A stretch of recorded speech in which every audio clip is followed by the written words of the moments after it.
सभी देखने वाले विद्यार्थियों और साथ में पढ़ने वाले सभी लर्नर्स को नमस्कार। नमस्कार। स्टडी हब हिंदी चैनल पर आपका बहुत बहुत स्वागत है। आज की क्लास में हम भारतीय संविधान की नींव रखने वाले, आप कह सकते हैं, 4 सबसे मजबूत स्तंभों को समझने जा रहे हैं। बिल्कुल, हम एक एक करके संविधान के भाग I से लेकर भाग 4 तक का सफर तय करेंगे। इसमें हम संघ और उसके राज्य क्षेत्र, नागरिकता, हमारे मूल अधिकार और राज्य के नीति निदेशक तत्व, इन सब को गहराई से जानेंगे। और ये विषय UPSC, SSC और स्कूल की परीक्षाओं के लिए भी बहुत महत्वपूर्ण है। तो चलिए इस ज्ञान यात्रा को शुरू करते हैं। तो हमारी पहली स्लाइड है भारत संघ और उसका राज्य क्षेत्र। सबसे पहले बात करते हैं अनुच्छेद 1 की।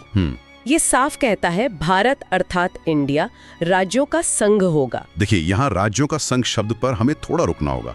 ये बहुत महत्वपूर्ण है। हाँ, क्यों? जैसा कि डॉक्टर अंबेडकर ने समझाया था, भारत किसी समझौते का परिणाम नहीं है। अच्छा। मतलब अमेरिका की तरह नहीं है जहाँ राज्य साथ आए और एक देश बनाया। अच्छा, तो इसका मतलब क्या हुआ? इसका मतलब है कि भारत एक विनाशी राज्यों का अविनाशी संघ है। ये लाइन बहुत बार सुनने में आती है। इसे थोड़ा सरल भाषा में समझाएंगे? जरूर। इसका मतलब है कि राज्य अपनी सीमाओं में बदलाव तो कर सकते हैं, मतलब संसद उनकी सीमाएं बदल सकती है, लेकिन वो देश से अलग नहीं हो सकते। एकदम सही। संघ कभी नहीं टूट सकता। राज्य विनाशी है पर संघ अविनाशी है। अब आते हैं अनुच्छेद 2 पर। जी। अनुच्छेद 2 संसद को शक्ति देता है कि वो ऐसे नए राज्यों को भी संघ में शामिल कर सकती है जो अभी भारत का हिस्सा नहीं है। ठीक है।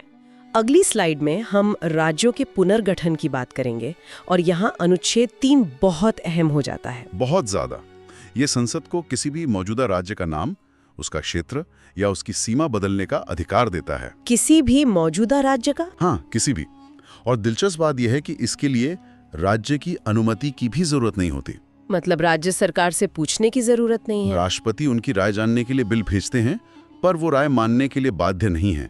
संसद ये बदलाव खुद कर सकती है। अच्छा, और एक और जरूरी बात, अनुच्छेद 3 के तहत जो बदलाव होते हैं, हाँ, उनके लिए अनुच्छेद 368 वाली जो जटिल संविधान संशोधन प्रक्रिया है, हाँ, उसकी जरूरत नहीं होती। ये तो बहुत बड़ी शक्ति है केंद्र के पास। बिल्कुल। राज्यों के पुनर्गठन का इतिहास भी काफी लंबा रहा है। हाँ, इसमें फजल अली आयोग का नाम सबसे पहले आता है। जी, उनकी सिफारिशें सबसे महत्वपूर्ण थीं, जिनके आधार पर 1956 में राज्य पुनर्गठन अधिनियम पास हुआ था। और उससे 14 राज्य और 6 केंद्र शासित प्रदेश बने थे। हाँ, और उससे पहले धर आयोग और JVP समिति ने भी इस पर विचार किया था, पर वो भाषा के आधार पर राज्यों के गठन के पक्ष में नहीं थे। एक अच्छा उदाहरण सिक्किम का भी है ना? जी बिल्कुल। सिक्किम जिसे 1975 में 36वें संशोधन द्वारा भारत का पूर्ण राज्य बनाया गया। चलिए, तो अब हम संविधान के भाग 2 यानी नागरिकता या सिटीजनशिप पर आते हैं। नागरिकता का सीधा सा मतलब तो यही है, फिर राज्य और व्यक्ति के बीच का एक कानूनी रिश्ता। सही कहा।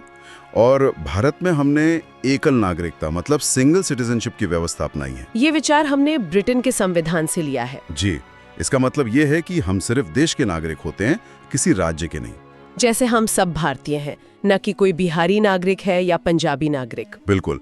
ये अमेरिका की दोहरी नागरिकता से एकदम अलग है, जहां आप देश के भी नागरिक होते हैं और अपने राज्य के भी। और नागरिकता पाने और खोने के जो नियम है, वो नागरिकता अधिनियम 1955 में दिए गए हैं। और ये ध्यान रखना जरूरी है कि अनुच्छेद 11 संसद को ये शक्ति देता है कि वो नागरिकता से जुड़े किसी भी नियम में बदलाव कर सकती है। तो नागरिकता अधिनियम 1955 के तहत भारत की नागरिकता पाने के 5 तरीके हैं।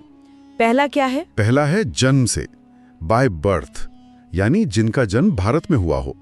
ये सबसे आम तरीका है। ठीक है। दूसरा? तीसरा है वंशानुगत, बाय डिसेंट, मतलब अगर किसी का जन्म भारत से बाहर हुआ हो पर उसके माता पिता में से कोई भारतीय हो। और तीसरा है पंजीकरण। हाँ, इसके लिए आवेदन देना होता है और आवेदन से पहले लगभग 7 साल तक भारत में रहना होता है। चौथा तरीका है देशीकरण, बाय नेचुरलाइजेशन। ये थोड़ा लंबा प्रोसेस है ना? जी, इसमें लंबे समय तक यानी करीब 12 साल तक भारत में रहना पड़ता है और संविधान के प्रति निष्ठा दिखानी होती है। और पांचवा है क्षेत्र समाविष्टि, बाय इनकॉर्पोरेशन ऑफ टेरिटरी। मतलब अगर भारत किसी नए भूभाग को अपने में मिला ले तो वहाँ के लोग अपने आप भारतीय नागरिक बन जाएंगे। हाँ, बहुत जरूरी। वो ये कि अगर कोई व्यक्ति अपनी मर्जी से, स्वेच्छा से किसी दूसरे देश की नागरिकता ले लेता है तो उसकी भारतीय नागरिकता अपने आप समाप्त हो जाएगी। चलिए, अब संविधान के सबसे महत्वपूर्ण हिस्सों में से एक भाग 3 मूल अधिकार यानी फंडामेंटल राइट्स पर चलते हैं। जिसे भारत का मैग्ना कार्टा भी कहा जाता है। क्यों कहा जाता है ऐसा? क्योंकि ये अधिकार नागरिकों को सरकार की कठोरता और आप कह सकते हैं मनमानी के खिलाफ एक ढाल की तरह सुरक्षा देते हैं। और इनकी सबसे बड़ी खासियत ये है कि ये न्यायोचित है, जस्टिशिएबल है। बिल्कुल। इसका मतलब है कि अगर सरकार इनका उल्लंघन करती है तो आप सीधे सुप्रीम कोर्ट जा सकते हैं। ये सिर्फ कागजी वादे नहीं है। शुरुआत में 7 मूल अधिकार थे, लेकिन अब 6 हैं। संपत्ति का अधिकार अब मूल अधिकार नहीं रहा। जी, 44वें संशोधन से उसे हटा दिया गया। अब वो सिर्फ एक कानूनी अधिकार है। अच्छा, इसमें अनुच्छेद 12 राज्य यानी स्टेट्स की परिभाषा देता है। ये क्यों जरूरी है? ये इसलिए जरूरी है ताकि ये पता चले कि ये अधिकार किस किस के खिलाफ लागू होंगे। मतलब सरकार, संसद, सरकारी कंपनियां, ये सब राज्य की परिभाषा में आते हैं।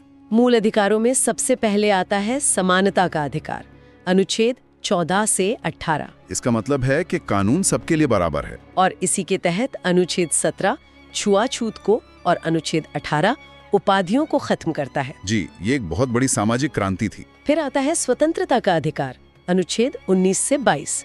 इसमें हमें बोलने, घूमने, संघ बनाने की आजादी मिलती है। और इन सब में भी अनुच्छेद 21 यानी प्राण और दैहिक स्वतंत्रता सबसे ताकतवर अधिकार माना जाता है।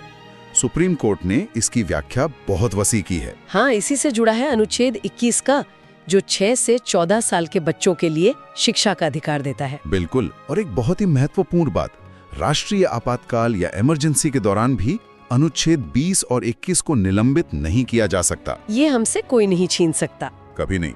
इसके बाद शोषण के विरुद्ध अधिकार है, जो मानव तस्करी और बाल मजदूरी पर रोक लगाता है। और फिर धर्म की स्वतंत्रता का अधिकार, जो हमें किसी भी धर्म को मानने और उसका प्रचार करने की छूट देता है। क्योंकि भारत एक धर्मनिरपेक्ष, एक सेक्युलर देश है। राज्य का अपना कोई धर्म नहीं है। यहाँ अनुच्छेद 29-30 भी जानना जरूरी है। जी, जो अल्पसंख्यकों मतलब माइनॉरिटीज को अपनी संस्कृति और शिक्षण संस्थान चलाने का अधिकार देते हैं। अब हम उस अधिकार पर आते हैं जिसे डॉक्टर अंबेडकर ने संविधान की आत्मा और हृदय कहा था। हार्ट एंड सोल, अनुच्छेद 32 संवैधानिक उपचारों का अधिकार। इसका मतलब क्या है? इसका सीधा सा मतलब है कि अगर आपके किसी भी मूल अधिकार का हनन होता है तो आप सीधे सुप्रीम कोर्ट जा सकते हैं। अधिकार देना ही काफी नहीं है, उनको लागू कराने का एक पक्का रास्ता भी होना चाहिए। और सुप्रीम कोर्ट हमारे अधिकारों की रक्षा के लिए 5 तरह की रिट या ब्रिट्स जारी कर सकता है। जी हाँ, ये 5 रेट हैं। बंदी प्रत्यक्षीकरण, हैबियस कॉर्पस, परमादेश, मैंडमेस, प्रतिषेध, प्रोहिबिशन, उत्प्रेषण, सर्टियोरारे और अधिकार पृच्छा, क्वो वारंटो। और परीक्षा के नजरिए से ये याद रखना जरूरी है कि रिट जारी करने का अधिकार केवल सुप्रीम कोर्ट के पास अनुच्छेद 32 के तहत है और हाई कोर्ट के पास अनुच्छेद 226 के तहत है। बिल्कुल सही। अब हम अपनी चर्चा के अंतिम स्तंभ भाग 4 राज्य के नीति निदेशक तत्व यानी डीएसपी पर आते हैं। डीएसपी, ये विचार हमने आयरलैंड के संविधान से लिया है। और इनका मुख्य उद्देश्य क्या है?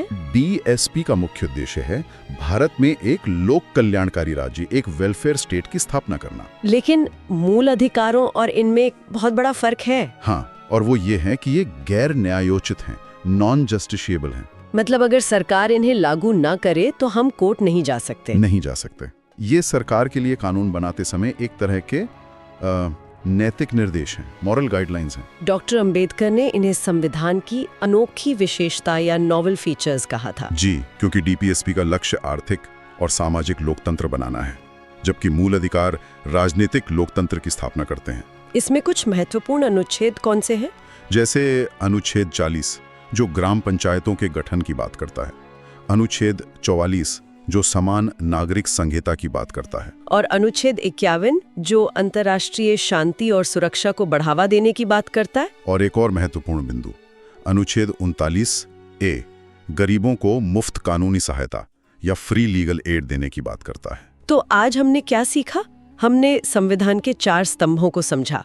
पहला संघ, यूनियन, जो बताता है कि भारत राज्यों का एक अविभाज्य संघ है। दूसरा नागरिकता, सिटीजनशिप, जो हमारे देश में एकल है और हम सबको एक पहचान देती है। तीसरा अधिकार, राइट्स, जो हमें राजनीतिक लोकतंत्र देते हैं और सरकार की तानाशाही से हमारी रक्षा करते हैं। और चौथा DPSP, नीति निदेशक तत्व, जो सामाजिक और आर्थिक लोकतंत्र के लिए सरकार को एक रास्ता दिखाते हैं, एक नैतिक कंपास की तरह।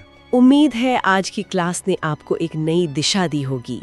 अगर आपको हमारा ये प्रयास अच्छा लगा तो वीडियो को लाइक और चैनल को सब्सक्राइब जरूर करें। आपकी प्रतिक्रिया हमें और बेहतर कंटेंट बनाने की प्रेरणा देती है। अगली क्लास में फिर मिलेंगे। धन्यवाद। धन्यवाद।